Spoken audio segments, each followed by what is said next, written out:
Alhamdulillahirabbil alamin. Wassalatu wassalamu ala nabiyina Muhammadin wa ala alihi wa sahbihi ajmain, amma ba'd. Alhamdulillah, di sore hari ini kita kembali bertemu secara virtual ya. Dan tidak apa-apa ya kalau tidak menampakkan wajahnya ya, tapi saya mohon izin yang menampakkan wajah sebentar. Siapa tahu nanti kalau ke Jogja bisa ketemu, silaturahim, dan dapat banyak syafaat ya. Amin ya rabbal alamin. Baik, sahabat-sahabat sekalian yang dimuliakan oleh Allah ya, kita akan mengkaji bab yang kedua dari kitab ini. Saya buka dulu ya sebentar.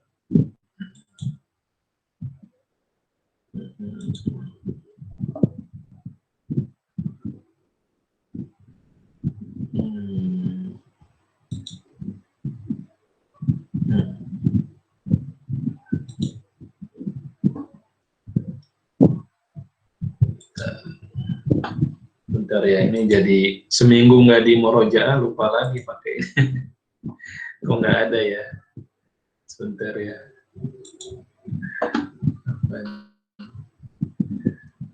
Lupa lagi nih ya Yusuf nih, cara share screen-nya ya.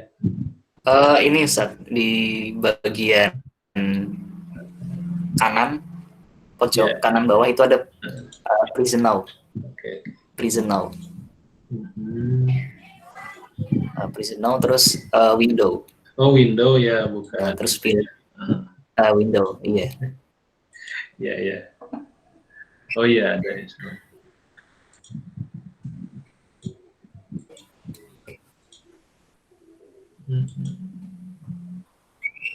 Oke, ya. Kelihatan ya, sama ya? Iya, Ustaz. Oke. Sudah. Sebelumnya saya mohon maaf nih. Jadi pertemuan sebelumnya mungkin ada lag ya, ada mungkin juga delay di screen-nya karena saya baru dapat masukan ya. Jadi kalau online class seperti ini ya, berat kalau pakai PowerPoint ya, jadi PDF aja gitu ya. Jadi saya coba hari ini pakai PDF, insya Allah ya. Semoga bisa lebih terintegrasi ya antara sound dengan visualisasinya ya.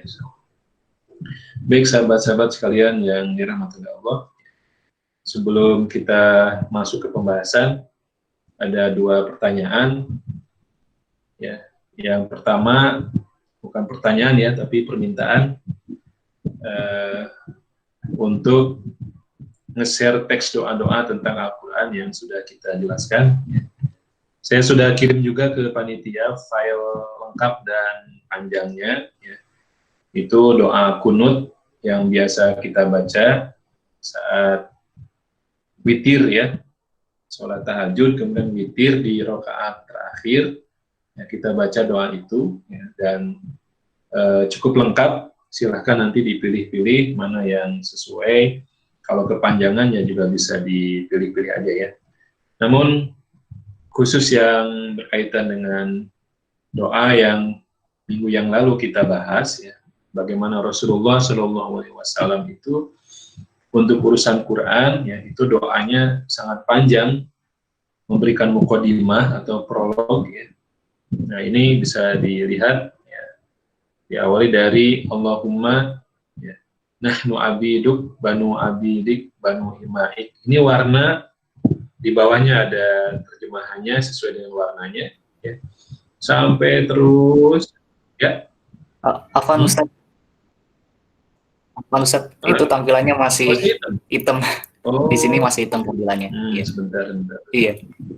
Kelihatan. Yang dilihat apa nih, Yusuf? Oh, gelap. Gelap, Ustaz. Masih hitam tampilannya. Iya, mungkin coba diulang lagi, Ustaz. Ya, mungkin baiknya begitu ya, kalau ada masalah. Sayang, nanti saya udah kemana ya. Sebentar.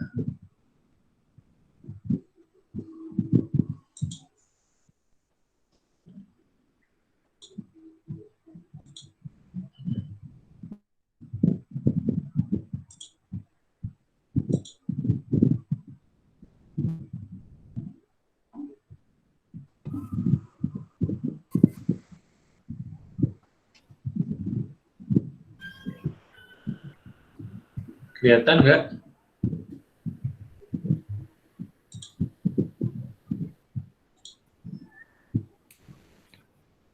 Sebentar Ustaz, masih loading.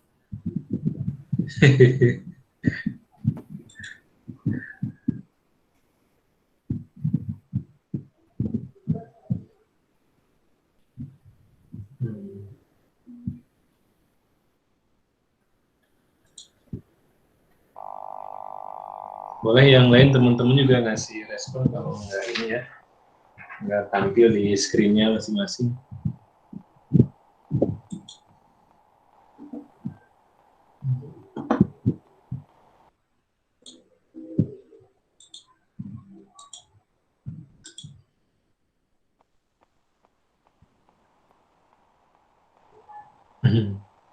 Gelap ya.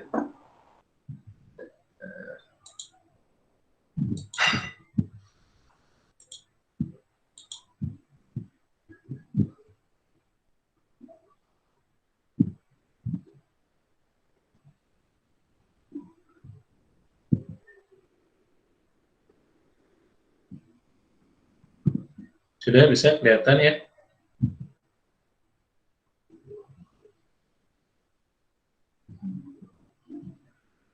Oke. Kak Yusuf udah kelihatan?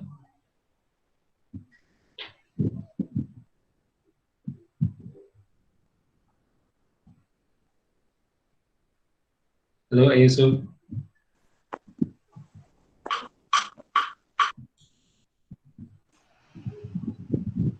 Alhamdulillah udah kelihatan Ustaz. Udah ya, udah kelihatan ya? Oke. Alhamdulillah sudah. Oke. Oke. Jadi ini ya, permintaan untuk doa-doa tentang Al-Quran. Ya. Nah ini di poin yang ke-18 nanti silahkan minta filenya ke panitia ya. Ya. Di doa yang ke-18 ya. Ini doa yang kita bahas minggu yang lalu ya. Allahumma nahnu abiduk banu abidik banu ima'ik nawasina biyadik ma'adun fina hukmuk adlun fina qada'uk nas'aluka Allahumma bikulli ismin huwalak sammaita bihi nafsak au anzaltahu fi kitabik au 'allamtahu ahadan min khalqik au istaghsarta bihi fi ilmi ghaibi indak. Nah itu mukadimah ya. Jadi sampai di situ itu prolog ya, mengagungkan Allah, merendahkan diri sendiri ya. Kemudian baru isi doanya adalah antaj'alal Qur'anal azim rabi'a qulubina. Ya, itu satu ya. Ya Allah, jadikanlah Al-Qur'an sebagaimana musim semi di hati kami ya. Wa nura sudurina, jadikanlah Al-Qur'an sebagai cahaya di dada kami. Wajala ahzanina wa dhahaba humumina wa humumina. Dan juga jadikan Al-Quran sebagai penghapus rasa gelisah kami. Ya.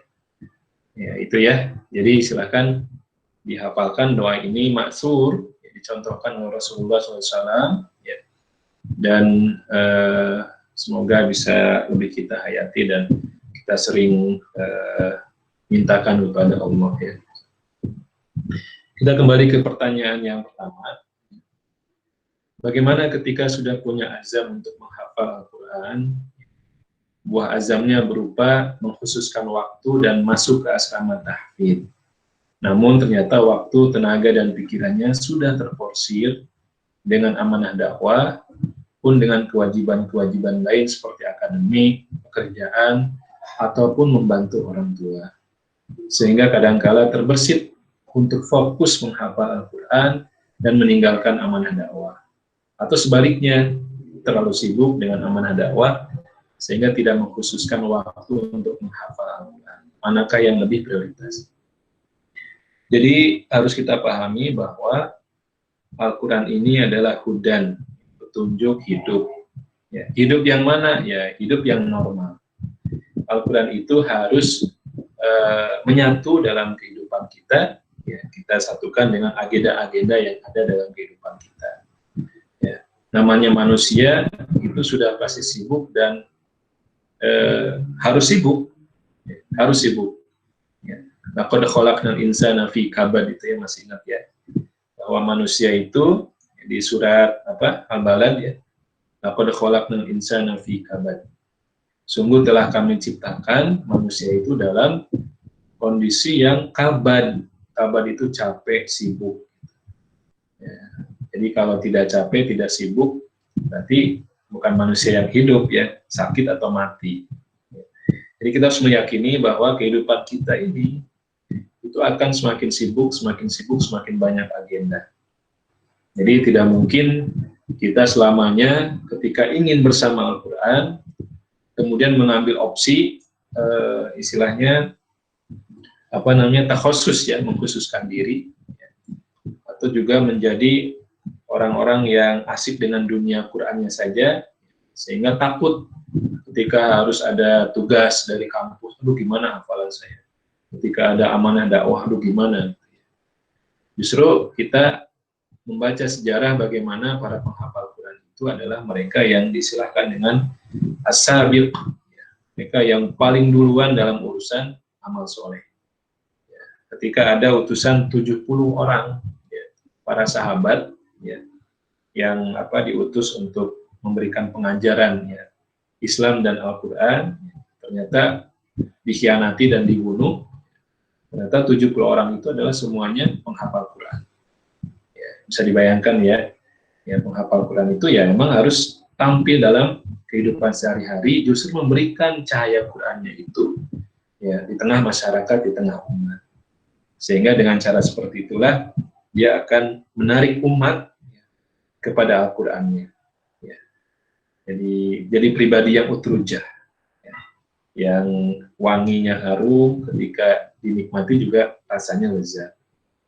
Ya, meskipun ketika pilihannya itu semua coba dijalankan, ya pastilah ya ada konsekuensi, ya Qurannya mungkin nanti akan terambil ya sebagian porsinya, ya harus kebagi kepada yang lain. Ya. Tapi yakinilah itu akan lebih membuat Al-Quran itu bisa lebih dinikmati, ya. Membuat Al-Quran itu juga menjadi cahaya dalam setiap kehidupan yang dijalaninya. Jadi langsung menyatu gitu. Ya kalau masih punya kesempatan untuk takhusus, ya silahkan diambil, tapi harus dibatasi waktunya. Ya, misalnya saya selama liburan ini pengen takhusus nih, menghafal Quran, tidak dengan kesibukan yang lain. Libur misalnya libur kuliah sebulan 2 bulan, ya udah itu dimanfaatkan betul untuk takhusus gitu ya. Gitu. Selesai tidak selesai ya target hafalannya, ketika waktunya untuk takhusus itu sudah habis, ya udah segera hidup normal gitu ya, seperti itu ya. Nanti teruskan lagi seperti itu gitu, kalau ada kesempatan untuk beruzlah takhusus ya itu silakan ya. Maka insya Allah dengan seperti itu ya Al-Quran itu akan emang terimplementasi, kelihatan gitu dalam akhlak keseharian kita.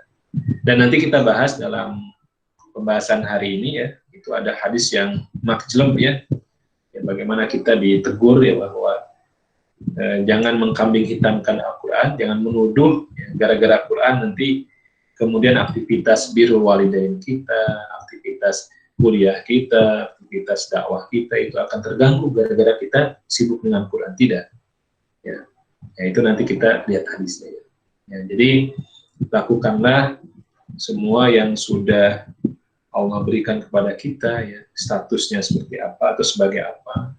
Kemudian amanah-amanah yang sekarang juga ada di pundak kita itu juga usah kita lakukan ya.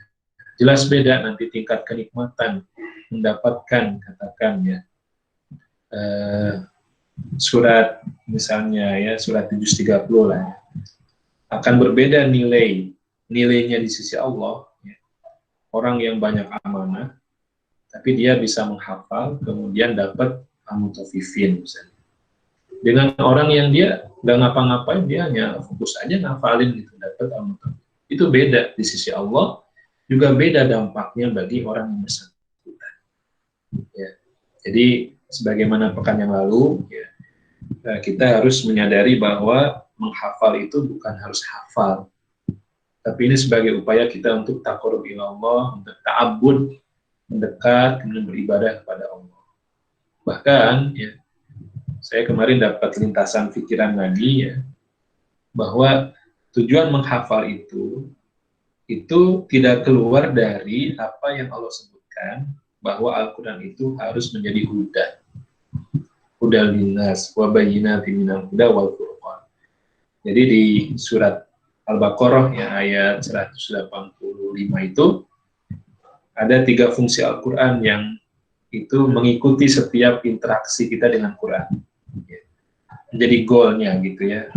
Jadi yang pertama sebagai hudan, ya, sebagai petunjuk. Kedua sebagai bayinat, sebagai penjelasan. Ya, kemudian yang ketiga sebagai Al-Furqan, sebagai pembeda. Ya. Nah, saya ambil satu poin yang untuk menjawab ini. Jadikanlah Al-Quran, jadikanlah saat kita membaca Quran, saat kita menghafal Quran, itu sebagai sarana untuk menambah huda, menambah petunjuk. Ya. Kenapa? Karena ayat Quran itu bisa kita pahami ya, dengan cara ya, kita mengambil ayat yang lain gitu untuk menafsirkan ayat itu. Ya. Jadi ayat Quran itu yufassiru ba'duhum ba'dan. Jadi mau menafsirkan satu dengan yang lainnya. Ya. Bisa dipahami ya insya Allah ya. Jadi kalau kita semakin akrab dengan Quran, semakin banyak ayat-ayat yang kita ulang-ulang, maka itu akan hadir saat nanti suatu ketika kita sedang bicara tentang suatu tema, suatu ayat. Oh, itu ayatnya ada, kayaknya relevansinya ada, korelasinya ada gitu dengan ayat yang waktu itu saya hafal. Bisa dibayangkan ya kalau orang itu begitu akrab ya dengan Al-Baqarah misalnya. Oh, dia bisa punya apa ya? Pemahaman terhadap Quran, punya hudan yang begitu banyak. Al-Baqarah aja begitu. Ya, 1 juz 30, wah itu tentang akhirat, oh dia akan sangat banyak ya hudannya. Ya, ya seperti itu ya. Jadi inilah kenapa kita harus menghafal. Nanti juga kita lihat ayat yang juga sangat menegur kita. Ya, kenapa sih sebelum kepada menghafal ya? Kenapa sih kita harus baca? Kemudian melibatkan hati kita, hadir, kemudian kita berusaha menangkap, memikirkan ayat itu, menangkap pesan-pesan ayat itu, sampai pada level tadabbur. Kenapa harus seperti itu? Nanti kita lihat. Jadi, selanjutnya kita masuk kepada pembahasan kitabnya ini. Masuk dalam pembahasan tentang membaca Al-Quran dan adab-adabnya. Nanti sahabat-sahabat sekalian, saya akan banyak apa istilahnya mengambil ayat-ayat Qur'annya ya, dan kita hadirkan gitu ya, karena kalau di kitabnya sendiri itu bisa kita baca dan sangat mudah kita pahami ya sebetulnya ya, tentang adab secara fisiknya bagaimana, adab secara batinnya bagaimana. Tapi saya ingin kita melihat ayat Quran itu menyebutkan tentang keutamaan Al-Quran itu seperti apa, sehingga ini menjadi sebuah motivasi buat kita untuk mulai membaca, kemudian menambah ya, kuantitas dan kualitas bacaan kita, dan kemudian bersabar, ya, bersabar untuk membaca Al-Quran, karena memang luar biasa ya. Nah, yang pertama di surat An-Nahl, surat ke-16 ya, nanti kita baca dari sini ya. Ini kita baca dari ayat Qur'annya dulu, kemudian nanti ke hadis-hadisnya. Di An-Nahl ayat 30 ya. Wa qila lil ladzina taqaw madza anzala rabbukum qalu khaira.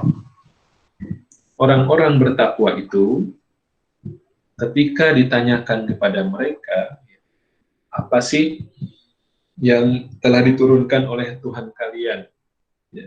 Maka mereka menjawab, jawabannya unik ya, jawabannya bukan Alkitab gitu ya, jawabannya bukan Alkitab ya.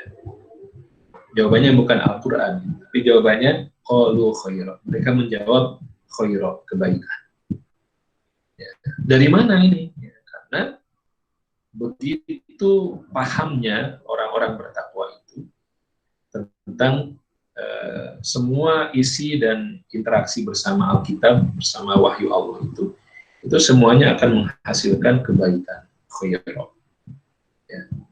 Jadi beda ya kalau orang itu sangat dekat, ya, dia begitu kenal, juga punya banyak pengalaman dengannya, ya, dia punya ungkapan-ungkapan yang spesifik yang menunjukkan hubungannya sangat dekat. Jawabannya pun bukan jawaban yang umum gitu ya. Apa yang sedang kamu baca? Al-Quran. Nah, itu kan jawaban umum. Ya, tapi kalau kita ditanya, ya, kenapa sih kamu menghafal? Gitu ya. Karena saya pengen menambah kebaikan. Saya ingin dapat ya hasanat, mendapatkan khairah yang banyak.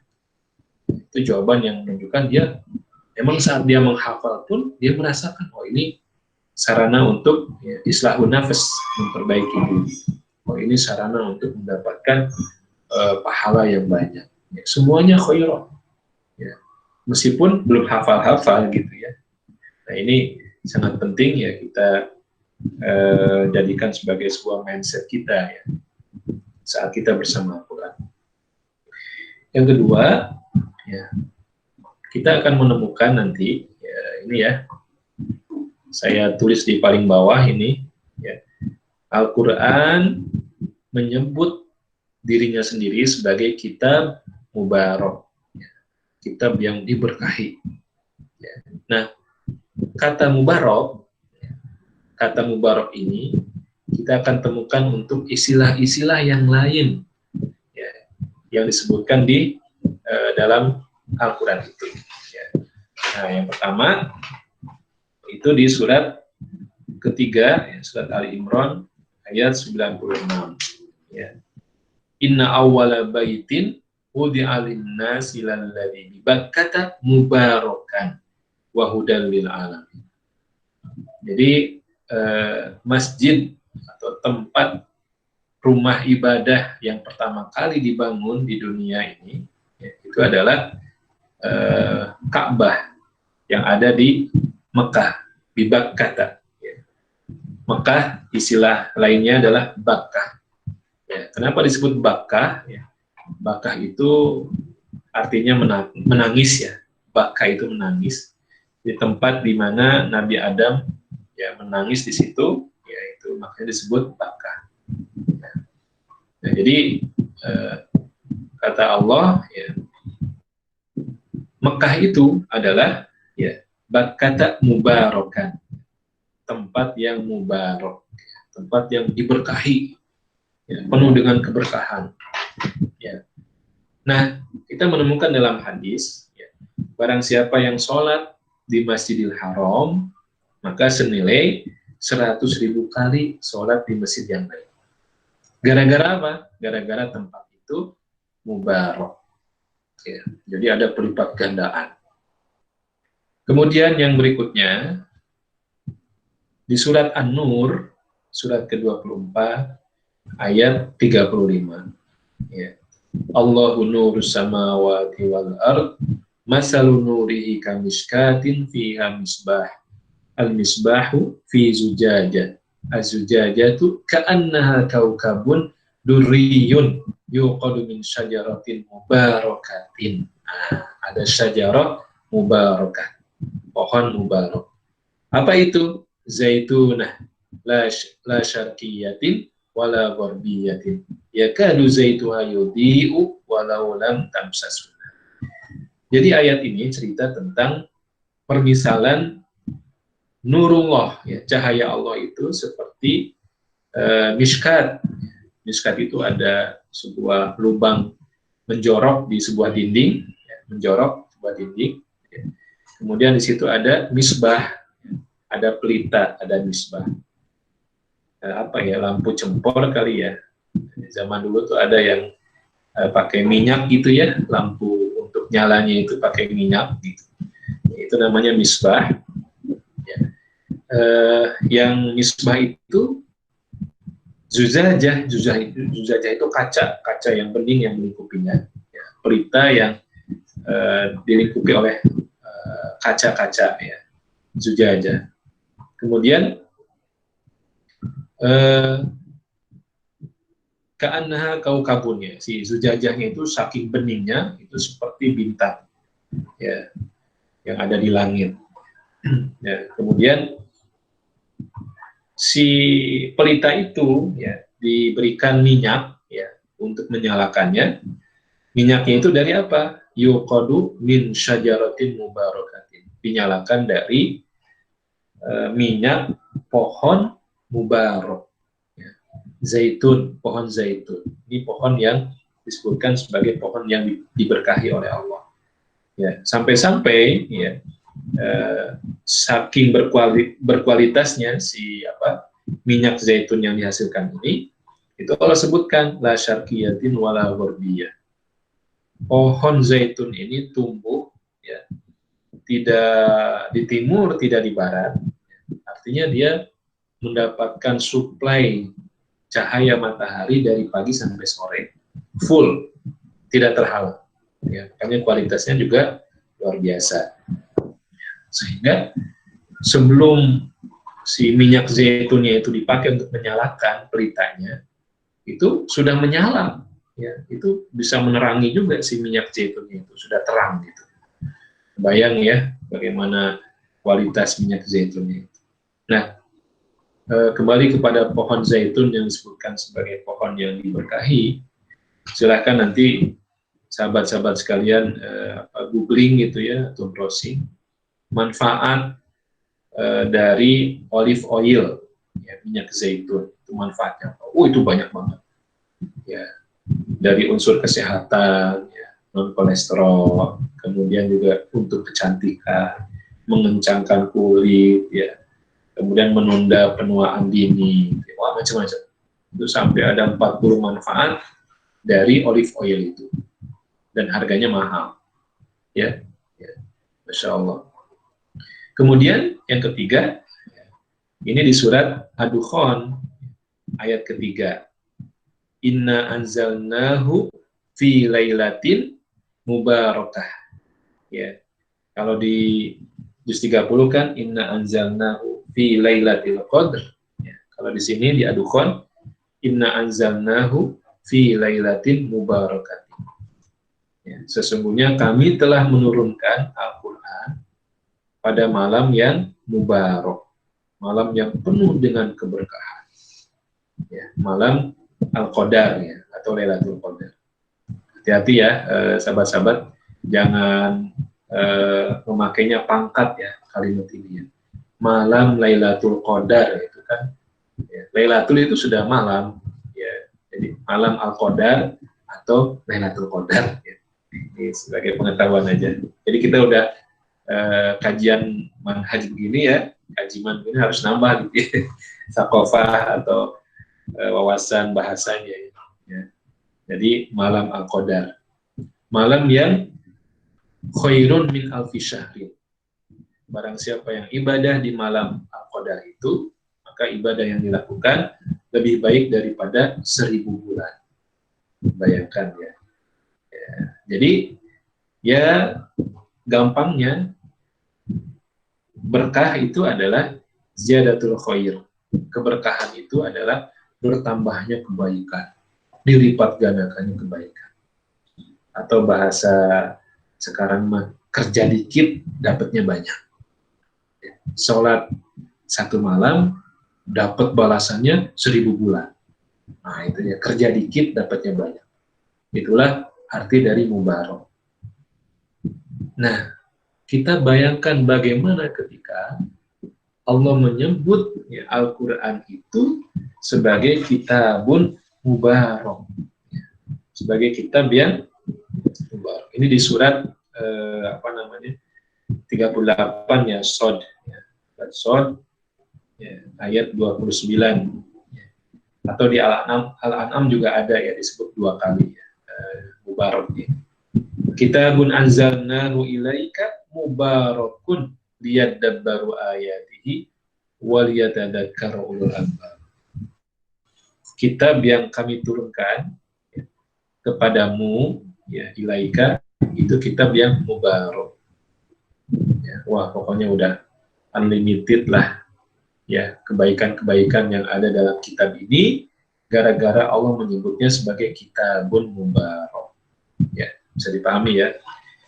Ya, keterlaluan sekiranya ada orang yang mengetahui bagaimana banyaknya kebaikan yang ada dalam kitabullah, dalam Al-Quran ini, kemudian dia tidak tertarik sedikit pun. Ini kebangetan, ini sudah akut ya penyakitnya. Ya, ini muskilah imani ya, permasalahan keimanannya ini sangat-sangat berat. Ya, stadium 4 kali ya, seperti itu. Baik, kemudian kita lihat keutamaan Al-Quran dalam hadis ya Rasulullah SAW. Saya ambil istilah-istilah yang juga bisa kita ingat ya, penyebutannya. Hadis yang ini saya istilahkan MLM ya, multi level marketing ya. Ya, jadi hadisnya mengatakan Rasulullah SAW bersabda, "Man qara'a harfan min kitabillah falahu hasanah wal hasanah bi asyri amsalihha. La aqulu alif lam mim harfun wa lam harfun wa min harfun." Ya. Jadi kata Rasulullah, tidaklah aku mengatakan bahwa alif lam mim itu satu huruf. Ya, atau barang siapa yang membaca satu huruf ya dari Al-Quran, barang siapa yang membaca satu huruf dari Al-Quran, baginya satu kebaikan dikalikan 10. Ya. Alif lam mim itu bukan satu huruf ya, tapi alif satu huruf, lam satu huruf, mim satu huruf. Ya. Saya juga iseng-iseng berpikir ya, kenapa tidak langsung saja Rasulullah mengatakan ya, barang siapa yang baca satu huruf, maka baginya ya 10 kebaikan. Ya. Asyru hasanat, itu 10 kebaikan. Kenapa tidak langsung begitu? Karena Rasulullah ingin menunjukkan bagaimana pelipat gandaannya ini, itu tidak bisa ditandingi dengan amal soleh yang lain. Balasan pelipat gandaannya ini, itu tidak bisa ditandingi dengan amal soleh yang lain. Silahkan carilah amal soleh apapun yang paling gampang dilakukan, tidak butuh modal ya, atau tidak butuh modal apa-apa ya, tidak harus keluar uang spesial pun ya. Cari amal soleh apa. Misalnya tersenyum ya, itu kan sodako ya. Senyum itu sodako. Itu tetap untuk sekedar, dalam tanda petik sekedar menandingi ya pembacaan alif lam mim, berarti kan orang tuh harus senyum berapa kali? Iya, 3 kali 10 gitu ya, 30 kali gitu ya. Mending kalau ada orang 30 orang ya disenyumin gitu ya. Kalau nggak ada, ketemunya tembok lagi ya. Itu jadi aneh. Senyum yang aneh gitu ya, bukan itu sodako ya. Mungkin dipertanyakan kesehatannya. Nah ini Masya Allah. Ya. Jadi kan MLM itu menjanjikan balasan pelipat gandaan bonus-bonus yang begitu wow gitu. Tapi itu tidak bisa menandingi balasan dari pembacaan setiap satu huruf dari Al-Quran. Ya. Dan sahabat-sahabat bisa lihat contoh yang Rasulullah ungkapkan itu alif lam mim, bukan Allahu Akbar gitu ya, bukan misalnya Ar-Rahman. Barang siapa yang baca Ar-Rahman gitu, maka kenapa alif lam mim? Karena alif lam mim itu tidak ada yang paham artinya apa. Orang Arab sekalipun itu nggak ngerti alif lam mim itu apa artinya. Jadi siapa yang baca Quran, setiap hurufnya dibalas sebagaimana tadi hadisnya, meskipun dia nggak ngerti apa yang dia baca. Itu ya. Ini kabar gembira buat kita semua yang belum paham apa yang kita baca dari ayat Quran. Kemudian yang berikutnya, ini hadis yang kita dapatkan juga tentang al-mahiru bil Quran ma'as safaratil kiramil bararah alladhi yaqra'ul Quran wa huwal mahiru ya, dan dia mahir dengan Qurannya. Itu mahir itu kan ya nggak pernah terpeleset ya, panjang pendeknya benar, tidak pernah salah dalam berhenti dan memulai ya. Minimal itulah standarnya. Tidak tertukar mana yang sa, mana yang sya, mana yang sa, mana ja, mana za, gitu ya. Ya. Tidak ada pa, yang ada fa, itu mahir diantaranya. Ya. Maka kata Rasulullah, hidupnya bersama para malaikat yang mulia. Ya. Walladzi yaqra'ul Qur'an, ya, wa yatatta'u fihi wa huwa 'alaihi syaqun lahu ajrun. Sedangkan orang yang baca Quran kemudian dia terbata-bata, ya tatata'u, ya, terbata-bata, ya. Jadi bismillahirrahmanirrahim. Ya, amma yatasa, itu bata-bata, atau juga panjang pendeknya masih harus dikoreksi. Ya, maka bagi orang yang seperti ini, ya, balasannya adalah 2 pahala, lahu ajron, 2 balasan, 2 pahala. Pahala dari baca Qurannya dan pahala dari berjuang mengatasi terbata-batanya. Ya. Kemudian hadis ghibtoh. Ya. Ghibtoh ini ngiri yang syar'i. Ya. Ngiri atau hasad yang syar'i, yang direkomendasikan oleh Rasulullah.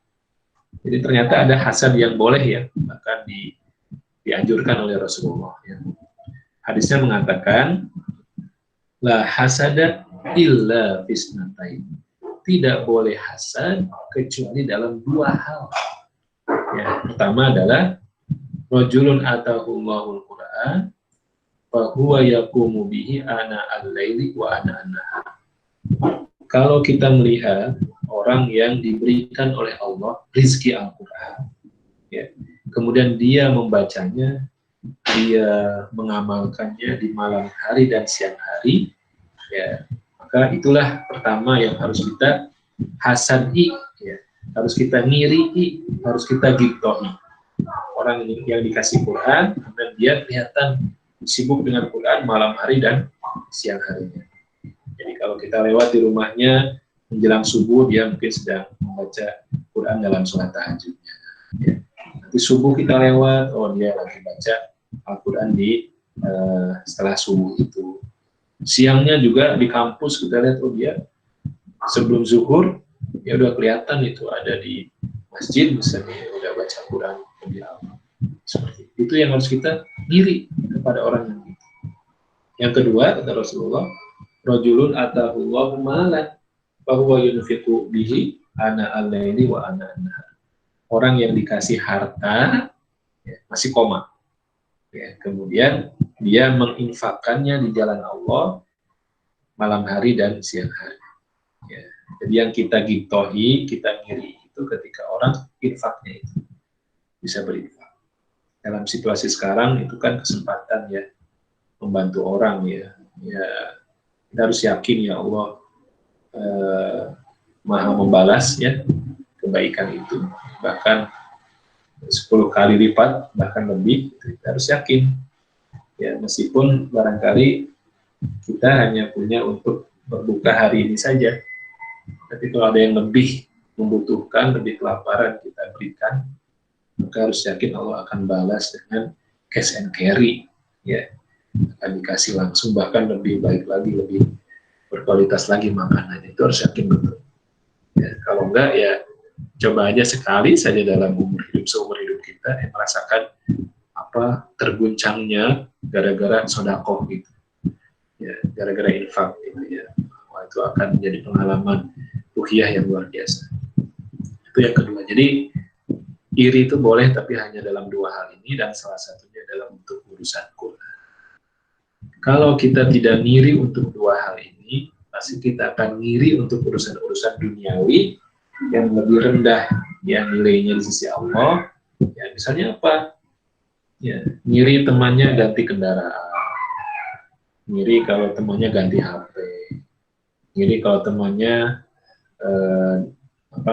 bermerek, ya, tasnya dan sebagainya lah gitu, ya. Itu bahaya gitu, ya. Artinya itu nggak bisa dihilangkan, ya, perasaan hasad ngiri itu, tapi disalurkan untuk 2 hal ini, ya, disalurkan. Jadi kalau ada penyaluran, insya Allah aman, ya. Tidak terbendung jadi mampet, jadi penyakit. Kemudian, nah ini hadis yang akan kita bahas berikutnya. kesibukan bersama Al-Quran itu kesibukan yang akan digaransi oleh Allah, ya, akan di take over, akan di-handle kehidupannya. Ya, ini hadis dari sahabat atau dari Abu Sa'id Al-Khudri radhiyallahu anhu. Rasulullah SAW bersabda, Yaqulu Rabb Azza wa Jalla. Jadi ini hadis qudsi.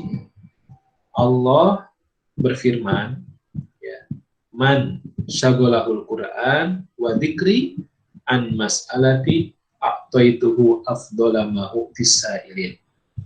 Barang siapa yang syaghala, ya, disibukkan oleh Al-Quran dan zikir kepadaku, kata Allah, sehingga dia, ya, tidak sempat mas'alati, tidak sempat meminta kepada Allah, tidak sempat berdoa meminta untuk hajatnya, gitu ya, gara-gara sibuk dengan Quran dan zikir kepada Allah.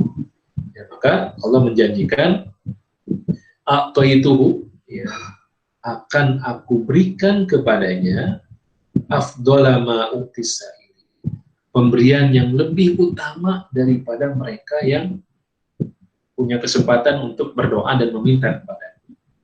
Nah, ini ya, kita kan biasanya hitung-hitungan gitu ya, kalau nanti harus baca Quran ya 1 juz setiap hari, berarti nanti ada yang hilang, ya, hilang dari waktu kita ya 1 jam dan sebagainya. Apalagi nanti ketika teman-teman sudah mulai ditambah hidayahnya oleh Allah, kecintaan, keinginan untuk menghafal Quran, maka itu artinya kan nambah dengan Qurannya, ya, bukan tetap segitu tapi agendanya sekarang jadi ngafal gitu. Ya. Tadinya 1 jam dengan Quran, ya, ketika sudah ngafal itu harusnya nambah 2 jam atau 1,5 jam dengan Quran. Ya, sehingga itu benar gitu ya. Tapi kalau sudah ngafal, sebelum ngafal 1 jam dengan Qurannya, ketika ngafal pun dia hanya ngasih 1 jam. Berarti itu nanti jadi substitusi agendanya. Ya, hanya mengganti saja, tidak ada penambahannya. Saya sering menemukan di lapangan, ketika orang menghafal, itu meninggalkan tilawah. Ya, kenapa tidak tilawah? Ya gimana Ustaz? Gimana saya bisa nafal? Ya, karena kalau dipakai tilawah, saya nggak punya waktu lagi untuk nafal. Nah, ini bahaya sebetulnya. Nanti dia menuduh, ya nanti Al-Quran akan mengganggu agenda-agenda kehidupannya yang lain. Gitu ya.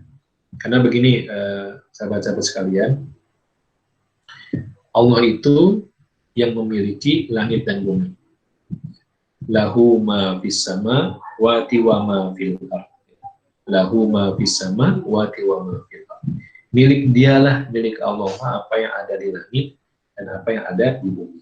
Ya. Tapi juga, ya, Allah mengatakan lahu ma sakana fil laili wan nahar. Milik dialah, ya, apa yang ada di malam hari dan di siang hari. Saya ulang, ini di surat Al-An'am, di surat ke-6. Ya. Lahu ma sakana fil laili wan nahar. Milik Allah lah apa yang ada di malam hari dan di siang hari. Artinya Allah pemilik waktu. Allah yang memiliki waktu. Allah yang berkuasa terhadap waktu. Jadi contohnya begini. Tadi kan diumumkan ya, besok ada yang UAS nih. Gitu ya. Maka kita mungkin sahabat-sahabat mengagendakan ya, memplot waktu. Gitu. Saya harus mengulang materi kuliah ini, dibutuhkan waktu ya 3 jam lah, gitu ya, supaya nanti besok bisa menjawab pertanyaan-pertanyaan di UAS itu ya. Ya. Kemudian, tapi saya harus baca Quran nih. Hari ini belum selesai target tilawahnya. Dan saya sudah berazam untuk one day one juz tadi. Ya, misalnya 1 belum selesai. Nanti aja deh, karena saya harus 3 jam ini ngulang materi kuliahnya nih. Nah, ingat ya, ini hadis yang tadi ya, siapa yang sibuk dengan Quran, maka Allah akan ganti, akan handle gitu ya. Bisa jadi 1 unit pekerjaan yang tadi butuh waktu 3 jam dalam hitungan logika kita. Ini ngafal sekian bab ini, itu butuh waktu 3 jam. Ya, itu menurut kita. Tapi bagi Allah gampang saja. Kita itu diberikan kemampuan untuk memilih mana poin-poin yang penting. Ya. Kita bisa speed reading, gitu ya. Oh ini poin-poinnya. Itu langsung tercerahkan aja gitu. Oh ini. Atau bisa langsung memahami gitu. Sekilas baca ini, dia langsung bisa menangkap poin-poinnya di bab ini. Ya, sehingga 1 jam selesai, bisa paham gitu. Bagi Allah gampang. Gitu. Juga bagi Allah gampang untuk membuat 1 unit pekerjaan yang menurut orang itu selesai dalam waktu setengah jam, ternyata seharian nggak selesai-selesai. Ya. Pengalaman barangkali ya teman-teman yang dalam mengerjakan skripsi misalnya, wah udah matang loh. Ternyata ya, ada musibah misalnya, ngehang, laptopnya ngehang misalnya, wah udah, itu kan yang tinggal di print misalnya, ya. Itu kan selesai berhari-hari, harus ngetik lagi, ya. Bisa sepekan lagi, ulang lagi. Gitu. Jadi Allah pemilik waktu. Jadi kita jangan sampai menomorsekiankan Al-Quran. Ya. Bagusnya Al-Quran itu ada agenda di malam hari dan siang hari. Itu yang benar. Itu dosis membaca Quran itu harus ada siang hari, ada malam hari. Itu di surat Fatir ayat 29. Oke, ya. Kemudian hadis berikutnya ini tentang syafaat. Ya. Asyam wal Quran yashfa'an lil abdi yaumal qiyamah. Jadi ternyata puasa dan Al-Quran itu akan memberikan syafaat, ya, menjadi syafaat, memberikan syafaat kepada hambanya di hari kiamat. Ya. Hamba yang bagaimana? Yaqulu siyam, maka puasa itu berkata, ay Rabb, mana'tuhu ta'am wa syahawat binahar.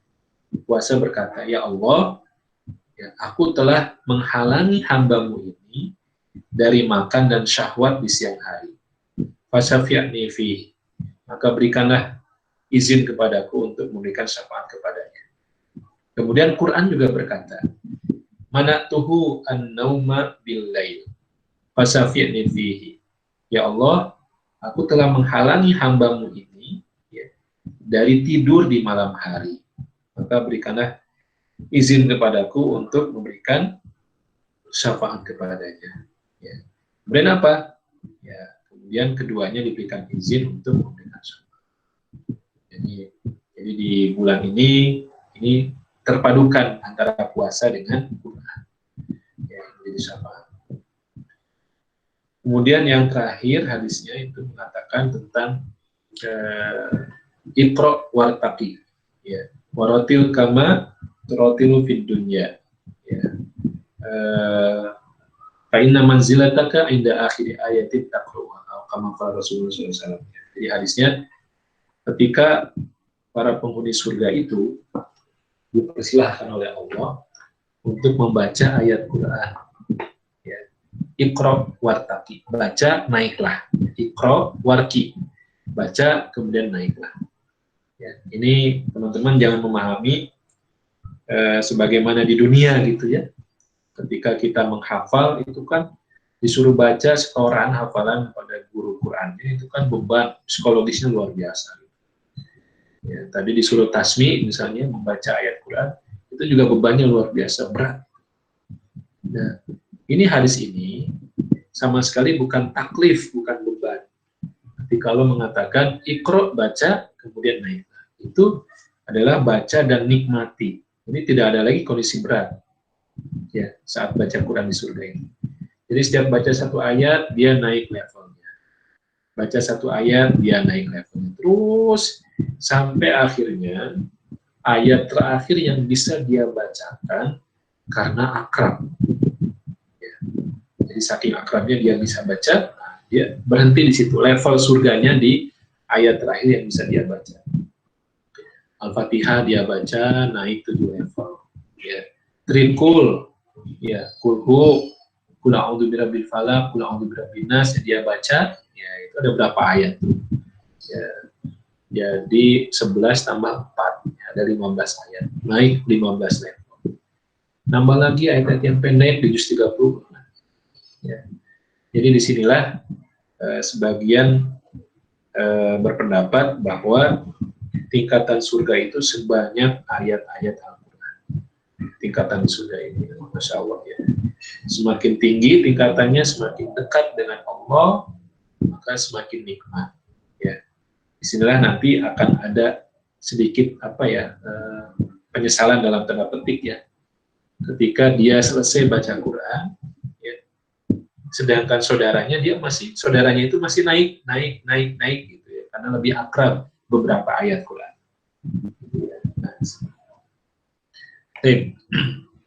Berikutnya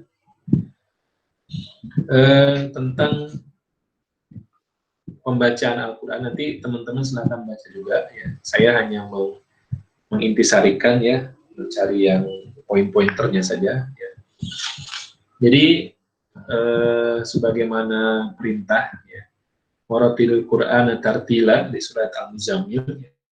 Waratilil Qur'ana tartila, bacalah Al-Quran secara tartil ya. Ya, tartil itu pelan-pelan ya. Kenapa harus pelan-pelan? Karena supaya memberikan kesempatan untuk tadabbur ya, untuk memahami ya, kemudian menghayati, merefleksikan dengan kehidupannya gitu ya, itu tadabbur. Jadi kalau cepet-cepetan itu ya kesempatan untuk tadabburnya bisa semakin berkurang ya. Bahkan Umar bin Abdul Aziz ya radhiyallahu anhu itu sangat sensitif dalam membaca secara tartil ini, sehingga saat membaca Al-Fatihah itu selalu diputus per ayat ya. Bismillahirrahmanirrahim berhenti, Alhamdulillahirrabbilalamin berhenti, Ar-Rahmanirrahim berhenti gitu ya. Ya kalau sekarang tidak wabah begini kan kita banyak menemukan ya saat tarawih itu imam membaca Al-Fatihah satu nafas, disambung semuanya. Ya, nah kenapa Umar bin Abdul Aziz itu membaca seperti itu? Karena beliau menemukan ya hadis qudsi, bagaimana dialog antara Allah dengan hambanya saat hambanya itu membaca surat Al-Fatihah dalam sholatnya. Alhamdulillahi Rabbil Alamin. Maka Allah menjawab, hamidani abdi. Ya, hambaku telah ya, memujiku. Ya. Ar-Rahmanir-Rahim, asna alayya abdi. Dijawab lagi. Ya. Maliki yaumiddin, majjadani abdi. Dijawab lagi. Nah, terus itu. Ya. Iyyaka na'budu wa iyyaka nasta'in. Ya. Hada baini wa baina abdi. Wali abdi mas'ala. Nah, ini nih kata Allah, ini antara aku dengan hambaku ya.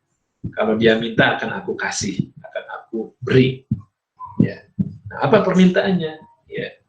Ihdinas siratal mustaqim siratal ladzina an'amta 'alaihim ghairil maghdubi 'alaihim waladdallin. Itu permintaannya.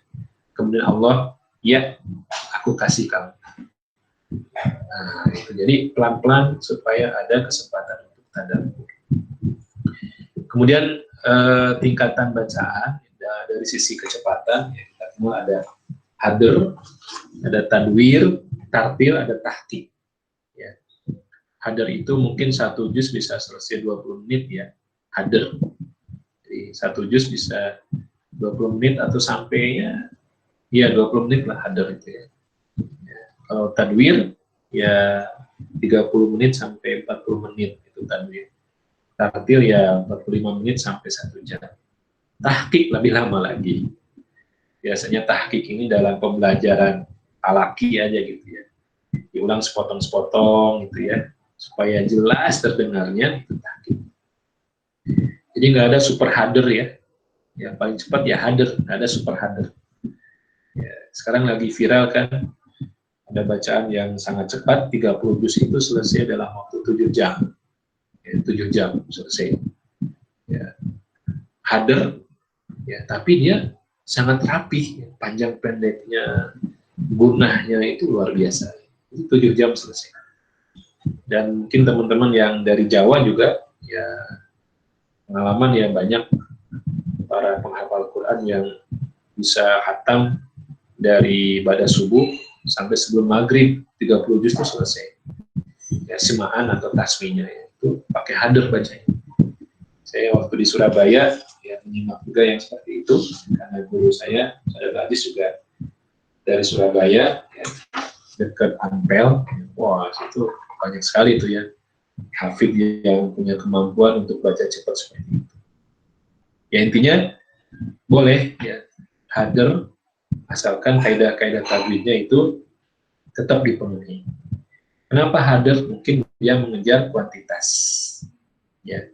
Tapi tartil ini yang harus ada porsi yang jadi perhatian kita supaya kita baca itu semuanya sempurna. Ya. Kemudian juga ada kesempatan untuk hati itu bisa wajilat, ya. Wajilat qulubuhum. Ada respon dari hati.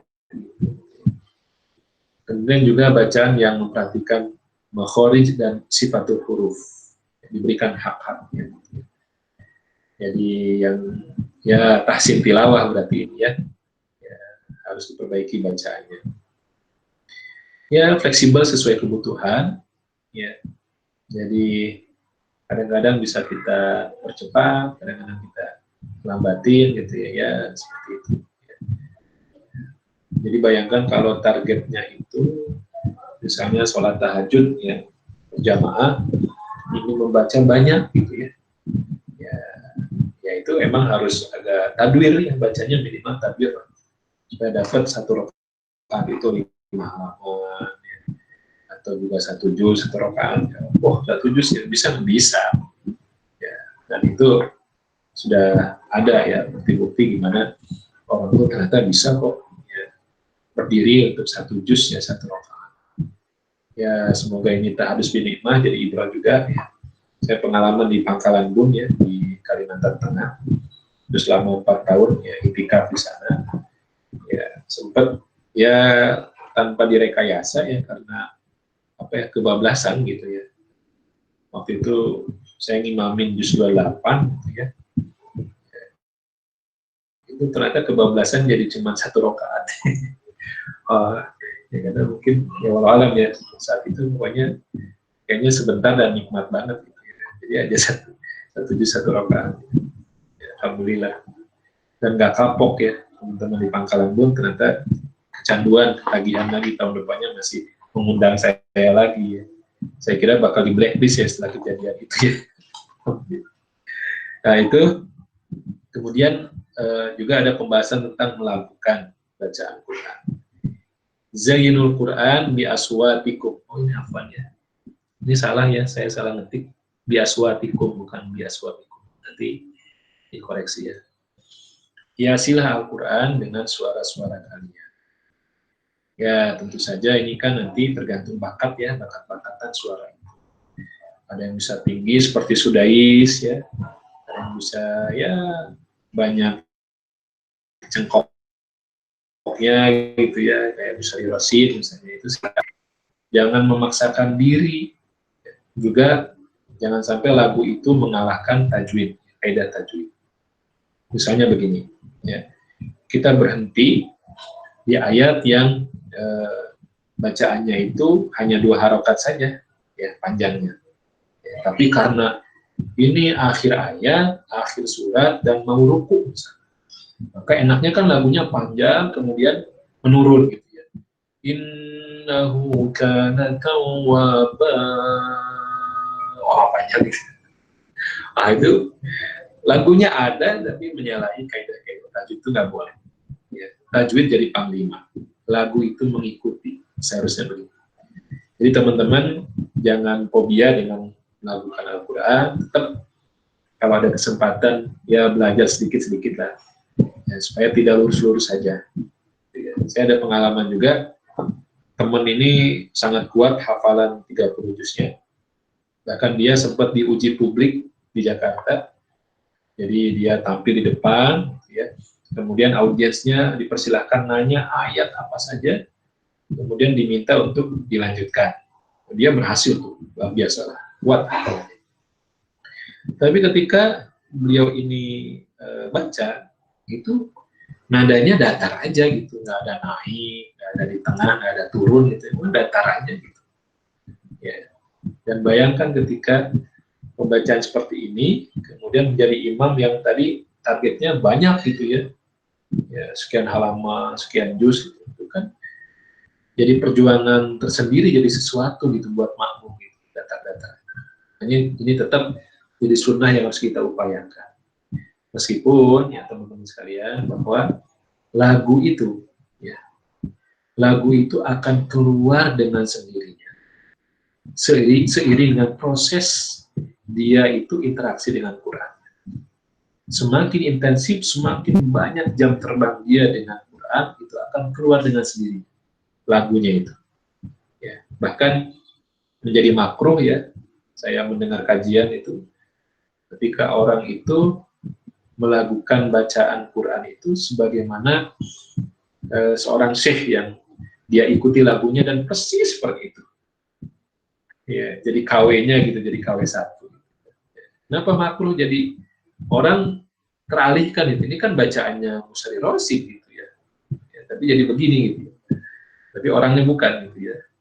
Jadi kata ulama itu ya coba dirubah sedikit. Kalau kita sudah punya kemampuan mengikuti lagu salah seorang syekh gitu ya dalam baca Quran, coba dirubah sedikit. Misalnya ujungnya gitu ya, tadinya datar kita naikkan sedikit supaya nanti keluar otoritas atau apa otentik kita itu seperti apa. Ya. Dan yang penting itu bagaimana kita bisa khusyuk, bisa tadabbur dalam membaca ayat Quran itu. Itulah bacaan dari hati yang juga akan sampai kepada hati manusia, bukan sekedar kepada telinga-telinga manusia. Itu akan dikangenin gitu ya, karena sentuhan ke hatinya. Ya, nanti teman-teman silahkan kalau ada waktu browsing juga, ya banyak di Sahal TV itu kita ada mengupload bacaan guru kita, Ustaz Abdul Aziz Abdul Rauf ya. Itu lagunya sih nggak banyak variasi, tapi sentuhan kepada hatinya itu beda. Kenapa? Karena bacaannya, ya, sumbernya dari hati beliau, dari pengalaman dakwah beliau, gitu, itu akan sangat menyentuh. Ya biasa aja gitu, nggak ada isak tangis yang dipaksakan, gitu ya. Saat sedih itu ya benar-benar alami gitu. Ya seperti itu. Bahkan di negeri Arab ya, itu sampai ada sebagian pendapat yang apa ya istilahnya tidak suka dengan melakukan Al-Quran dengan sangat variatif yang mendayu-dayu gitu. Ya, makanya di sana lebih suka yang cenderungnya lurus-lurus aja gitu. Ya.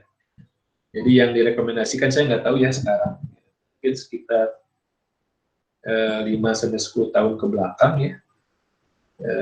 Saya dapat informasi bahwa yang direkomendasikan itu bacaan Imam Huzaifi ya, Imam Masjid Nabawi ya, silakan nanti di browsing Huzaifi itu ya itu aja datar gitu ya, tapi adalah lagunya sedikit.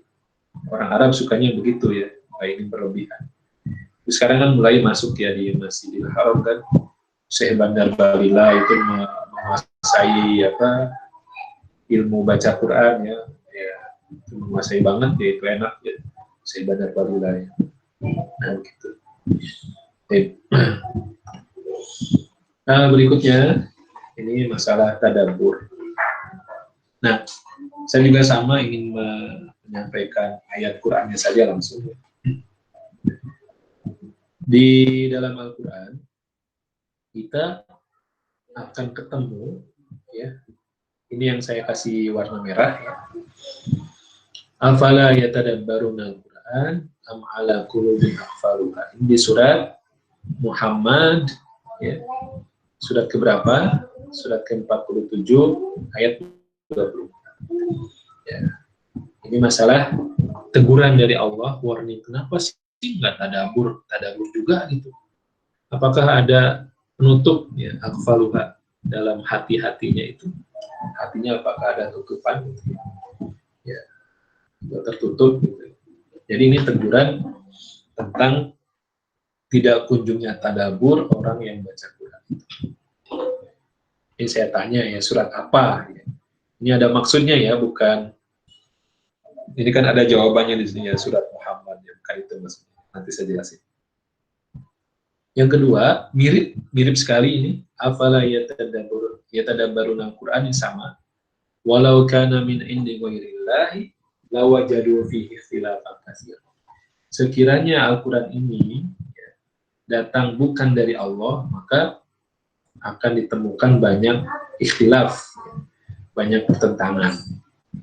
Nah, teman-teman sekalian, ya, ayat ini ada di surat An-Nisa ayat 82. Ya. Nah, apa yang menjadi misterinya? Ternyata surat tentang teguran tadabbur ini adanya di surat Muhammad, yang nama lain dari surat ini adalah surat Al-Qital. Ya, surat apa? Al-Qital. Surat tentang peperangan. Masya Allah. Jumlah ayatnya 38. Jadi teguran tentang kenapa tidak tadabbur ini adanya di tengah-tengah surat Al-Qital. Ya. Jadi baca di halaman pertama. Faida laqitumul ladina kafaru fadharbar riqab. Kalau kalian ketemu dengan orang-orang kafir di medan perang, maka penggallah lehernya. Fadharbar riqab, itu kan beri ya. Ini ayatnya, ya, surat tentang Alkitab. Ternyata tadabbur itu ada di tengah-tengah. Kemudian yang kedua juga ini di surat An-Nisa ayat 82. Ya. Ini kan surat tentang perempuan. Ya. Jadi tema utamanya itu berbuat adillah kalian terhadap orang-orang yang lemah, ya. Dan yang lemah itu diwakili oleh An-Nisa. Banyak menjadi korban gitu ya An-Nisa itu. Maka ini ayat tentang teguran tadabbur itu ada di surat yang menuntut kita untuk berbuat adil. Ya. Ini ayat 82. Nanti teman-teman baca di bawahnya sedikit. Ayat 84-nya berbunyi, faqatil fi sabilillahi la tukallafu illa nafsak wa haridil mu'minin. Faqatil, maka berperanglah kamu fi sabilillah, di jalan Allah. Nah, jadi sama-sama ya, tadabbur itu ada dalam rangkaian surat peperangan.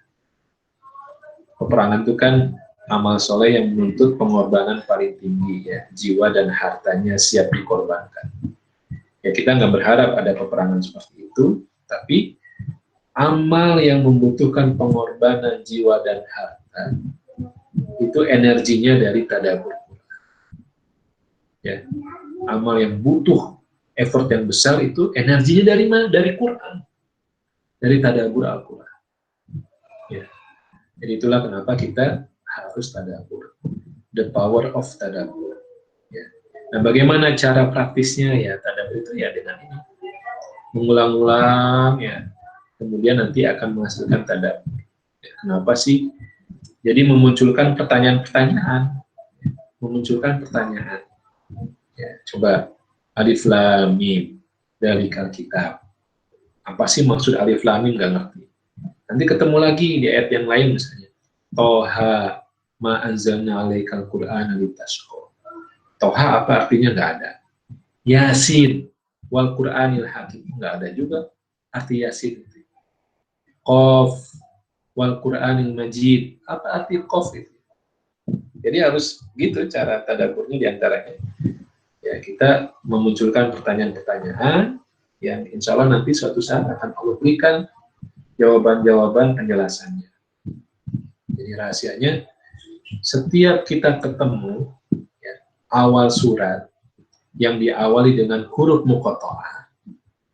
Jadi huruf muqatta'ah itu yang kita baca sesuai dengan nama hurufnya. Alif, lam, mim, gitu. Shad, ain, kaf, kaf, ha, ya, ain, shad. Ya. Jadi setiap surat yang diawali dengan huruf muqatta'ah itu mayoritas sesudahnya itu bicara tentang Quran. Alif lam mim dari Alkitab itu tentang Quran. Toha ma anzalna alaikal Qur'ana litashqa. Yasin wal Qur'anil hakim. Ya, apalagi tadi Qaf wal Qur'anil majid. Jadi ini ya mengulang-ulang supaya itu memunculkan tadi ada pengaruh, ya, ada efek, ada dampak ikutan. Jadi kalau disuntik vaksin aja ya atau imunisasi ya, itu kan ada dampak ikutannya. Nah, tadabbur itu dampak ikutannya. Nah, ini secara cycle ya, ini juga saya aja lah isian saya ya. Tapi semuanya insya Allah tidak keluar dari penjelasan yang ada. Ya. Jadi intinya tadabbur itu adalah bagaimana membuat kita menjadi lebih sensitif. Menjadi lebih sensitif terhadap ayat. Ya. Dan tidak hanya ayat tentang surga dan neraka, tapi semua ayat itu harus membuat kita makin sensitif. Ya, sensitif itu kan nanti 5W1H gitu ya. Nah, itu menghasilkan 5W1H. Tapi kalau biasa-biasa aja ya kita masih jauh dari tadabbur. Harus sensitif. Harus ngeh. Ya, misalnya tadi ayat yang berbunyi laqad khalaqnal insan itu ada berapa di juz 30 aja. Juz 30 yang barangkali sebagian besar sudah hafal ya juz 30. Laqad khalaqnal insan itu ada berapa? Oh, ada 2 di situ. Fi ahsani taqwim dengan fi kabad. Nah, qad aflaha man tazakka, ada qad aflaha man zakkaha. Oh, kenapa ya gitu? Seperti itu. Gitu.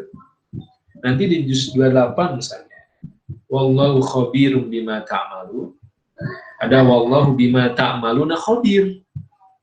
Nah, itu juga apa? Nahnu narzuqukum wa iyyakum. Nahnu narzuquhum wa iyyakum. Itu luar biasa itu ya. Harus sensitif. Nah, diawali dari apa nanti? Ya, sikap utamanya adalah kita sikap ya ketika baca Quran, mau tadabbur Quran itu tidak tahu apa-apa. Nah, sehingga kita pengen tahu gitu. Sehingga kita minta supaya diberitahu oleh Allah. Rabbi zidni ilman. Jadi teman-teman baca di halaman kedua terakhir surat Toha, ya, halaman kedua terakhir surat Toha, sebelah kiri paling atas, itu ada terkait dengan Al-Quran. Itu doanya itu yang dipanjatkan adalah Rabbi zidni ilman. Ya Allah, ya Tuhanku, tambahkanlah ilman. Tambahkanlah ilmu untuk, bukan tambahkanlah hafalan ya, tapi ilmu. Ya. Jadi dengan cara seperti inilah sikap kita tidak tahu apa-apa, sehingga kita akan merasa butuh. Ya. Kemudian to be slave ya, untuk menjadi hamba Allah. Nah, ini status yang sangat penting untuk menjadi hamba Allah. Ya, kenapa? Ya, karena semua yang terkait dengan mukjizat dari Allah itu biasanya yang disebut itu bukan nama nabinya siapa, ya, tapi yang disebut itu abdihi. Ya. Misalnya di surat 17, ini kan tentang mukjizat Isra Mi'raj. Ya. Apa bunyi ayat pertamanya? Ya. Subhanalladzi asra bi abdihi lailam minal masjidil haram ilal masjidil aqsa, dan seterusnya. Ya, Maha suci Allah yang telah memperjalankan siapa? Subhanalladzi asra bi abdihi. Ya, abdihi ini artinya hambanya, hamba dia. Ya. Abdullah itu hamba Allah, abdihi itu hambanya, nyahnya kepada Allah. Ya. Asra bi abdihi. Jadi bukan Maha suci Allah yang telah memperjalankan ya, Rasulnya atau Nabinya atau Muhammad, enggak. Tapi status sebagai hamba. Itu mukjizat Isra. Kemudian juga silakan di surat tetangganya, surat 19, surat Maryam, itu juga ada penyebutan hambanya Zakaria itu.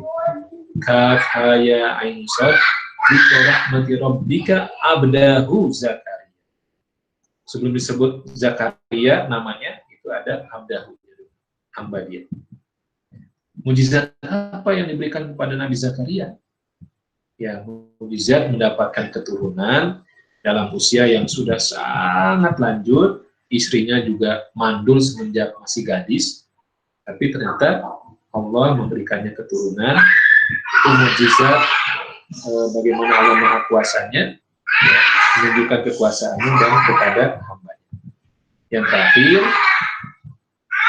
surat di antara dua surat tadi ya, 17, 19 dan kemudian 18, surat Al-Kahfi ya. Alhamdulillahilladzi anzala ala abdihil kitab. Ya. Segala puji ya milik Allah yang telah menurunkan kepada hambanya Alkitab. Ya, ala abdihi Alkitab. Bukan ala rasulihi, bukan ala nabi. Bisa dipahami ya insyaallah. Jadi betapa pentingnya saat kita ini akan mendekat kepada Quran, kita ini memperkuat status hamba. Ya, kita ini hamba Allah. Hamba itu kan kepatuhan yang total, ya, totalitas dalam patuh kepada Allah, ya, kepada majikannya, juga sangat memuliakan majikannya, ya, sangat memuliakan, mengagungkan, yaitu seorang hamba gitu. Kemudian nanti ini kan mengagungkan Allah. Kemudian hati juga hadir saat membaca ini. Ini pembahasan agak panjang dalam kitabnya. Ya, bagaimana supaya hati hadir ini? Ya apa namanya? Diantaranya kita bisa secara bahasa bisa memahami meaning ya artinya, juga grammarnya, ya, grammarnya. Jadi yang saya katakan ya, contoh-contohnya dari grammarnya bahasa Arab. Ya, ini kalau mau benar-benar bisa hatinya hadir gitu ya. Walaupun enggak ya mengandalkan terjemahan, berarti kan kita ingin terjemahannya apa, ya. Boleh kan? Kemudian yang kedua, tadi kan yang pertama sisi bahasa, yang kedua sisi konteks. Jadi kita harus memahami konteks ayat ini. Ya. Misalnya asbabun nuzulnya, ya, seperti apa suasana psikologisnya. Kemudian diturunkan di Mekah atau di Madinah. Oh ini penting, ya penting sekali. Ya sejarahnya bagaimana si ayat ini hadir. Ya, gitu. Misalnya di dalam ini ya contoh aja ya. Di dalam surat An-Nur tadi ya, surat An-Nur ayat 30 lah. Ya, yang perintah untuk godul basor ya. Kulil mu'minina yaghuddu min absarihim wa yahfadzu furujahum dzalika azka lahum innallaha khabirum bima yasnaun. Ya, diperintahkan untuk menundukkan pandangan. Ya. Itu lebih suci ya. Dzalika azka lahum. Kenapa? Nah, ayatnya diakhiri dengan innallaha, sesungguhnya Allah khabirun, maha mengetahui sampai sedalam-dalamnya bima yasnaun. Mengetahui apa yang mereka perbuat. Yasnaun ya, sebentar. Di sini bisa nulis-nulis nggak ya? Bisa ya. Jadi yasnaun itu sona'a yasnaun itu ya beda dengan amila ya'malu. Beda dengan fa'ala yaf'alu. Ya singkatnya lah kalau yasnaun ini melakukan sesuatu dengan keahlian. Ya. Jadi pekerjaan yang butuh keahlian. Pekerjaan yang butuh keahlian itu adalah sona'a yasnaun. Masya Allah, jadi orang yang tidak menundukkan pandangan, ya, itu disebutkan oleh Allah, sesungguhnya Allah maha mengetahui apa yang kamu lakukan dengan penuh keahlian. Ya, jadi kan kalau mau lihat yang ya nggak benar itu kan gampang sekarang ya, ya dengan apa di gadgetnya gitu ya, pura-pura browsing apa nanti sambil gampang sekali. Yasnaun, ya, dengan orang mau berkholwat gampang sekarang gitu ya, gampang sekali. Itu dengan kemahiran yang dimilikinya dia bisa melakukan gitu ya, meskipun sulit ya situasi. Ya, alhamdulillah semua. Nah, itu luar biasa, hati hadir itu bisa dengan cara seperti itu. Kemudian juga menjadi mukhotob. Mukhotob itu sasaran tembak dari ayat itu. Ya. Baik, terakhir, ini pembahasan terakhir. Harmoni dengan Al-Quran, ya ini upaya untuk bisa menyatu hidupnya dengan Al-Quran, ya ini hadis Hudzaifah ini. Ini mungkin pekan depan saya ingin bahas lagi, ya, ini bagus banget ya. Kemudian durasi khatam, ini artinya di luar sholat. Ini hadis ini interaksi Al-Quran dalam sholat. Kemudian durasi khatam ini di luar sholat. Kemudian bagaimana implementasi dalam keseharian Al-Quran itu menjadi akhlak, jadi sesuatu yang refleks, menjadi sesuatu yang otomatis. Ya, sehingga jadi akhlak ya, khuluquhu Al-Quran. Ini kan ungkapan Aisyah ketika ditanya bagaimana akhlak Rasul, maka jawabannya khuluquhu Al-Quran. Nah ini yang terakhir ini ya, bagaimana kita menyimak Al-Quran. Juga adab-adabnya silahkan gampang lah, insya Allah yang bisa dipahami. Tapi saya ingin mengajak ini bagaimana ayat-ayat ini mengatakan kepada kita, pertama di surat An-Nahl, ya, fa'idha qara'tal Qur'an fasta'in billahi minasyaitonir rajim. Tidak ada amal apapun ya, yang Allah sampai mengingatkan kita untuk isti'adah, memohon perlindungan kepada Allah dari setan, kecuali karena kita membaca Al-Quran. Nah, kalau sholat isti'adah nggak ada, kalau mau puasa isti'adah nggak ada. Artinya apa? Betapa hebatnya kekuatan Al-Quran ini, sehingga setan pun sampai memahami dan berkepentingan untuk menjauhkan orang beriman dari Quran. Semenjak Qur'an, semenjak membaca. Kemudian orang kafir juga sama. Wa qala alladziina kafaru, orang-orang kafir berkata, la tasma', jangan dengerin Al-Quran, buatlah kegaduhan supaya kalian bisa menang melawan orang-orang beriman. Ya, jadi dialihkan dari mendengar Quran. Wah, luar biasa ya. Ya, sedang baca baru beberapa halaman sudah ada notifikasi WA dan segala macam, terganggu kan. Itu wal-bauti ila alam. Itu yang membuat orang-orang kafir itu menang melawan orang-orang beriman. Karena dijauhkan dari mendengar Al-Quran. Ya, ini jin juga sama. Ini sayang ya, nanti saya mohon izin nanti mengingatkan kembali ini slide yang ini tadi tentang Huzaifah, tentang yang ini, poin yang ini juga butuh pembahasan lagi. Nah, sayang ya kalau dilewatkan, insya Allah ya, nanti diingatkan saja saya kira. Nah, intinya bahwa ini nanti Rasulullah ya, sampai punya kebiasaan untuk meminta para sahabatnya membacakan Al-Quran itu kepadanya. Abu Musa al-Asy'ari misalnya ya, itu sampai diminta baca. Juga Rasulullah punya langganan bacaan dalam sholat. Ya. Sholat Jumat subuh itu biasa membaca apa? Ya, surat As-Sajdah dengan Al-Insan. Ya, 2 rakaat itu. Memang panjang berarti. Kemudian dalam khutbah Jumat juga Rasulullah isinya dari awal sampai akhir itu ayat Quran. Pernah dalam suatu Jumatan Rasulullah membaca surat Qaf. Al-Quranil Majid sampai